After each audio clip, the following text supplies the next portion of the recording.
பொன்னபூரணி super 6 திட்டம். T20 வேற நடந்துட்டு இருக்கு இல்லைங்களா?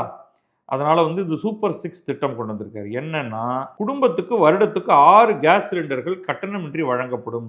தாய்மார்கள் வயிற்றில் பால் வார்க்கும் திட்டமாக இருக்கும். நம்ம பட்ஜெட்டில் பெரிய ஓட்டை போடும் திட்டமாக இருக்கும். அது கொஞ்சம் கூட சிந்தனையே இல்லாம கோக்குமாக்காக திட்டங்கள் கொடுக்கறது அப்படிங்கிறது இதெல்லாம் பேசப்பட்டிருக்கு. உனக்கு 6 சிலிண்டர் தரேன். இப்போ சிலிண்டர் ஒரு சிலிண்டர் கொடுங்க நீங்க. இப்போ அங்கே போர் நடந்துகிட்டு இருக்கு. இங்க முதல்ல எல்என்ஜி கப்பல் வருமா கத்தார்லேருந்து அப்படின்னே தெரியல. ஆனா இவர் அள்ளி கொடுப்பாரு. இவங்க எங்கேருந்து கொடுப்பீங்க? நீங்களே எல்என்ஜி பிளான்ட் போட்டிருக்கீங்களா? இல்ல கத்தாரை குத்தகைக்கு எடுத்துட்டீங்களா?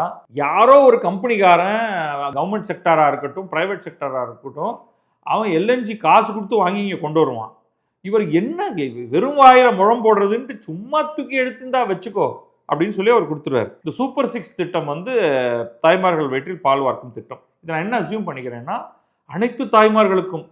அப்ப இதுல ஒன்றிய அரசின் ஊழியர்கள், மாநில அரசின் ஊழியர்கள், அவங்களுக்கெல்லாம் மாசம் 2500 ரூபாய் அந்த பணம் கொடுக்க மாட்டேன்னு சொல்லியிருக்காரு இல்லையா? அதே மாதிரி அவங்களுக்கு சிலிண்டர் உண்டா இல்லையா அப்படின்னு தெரியல.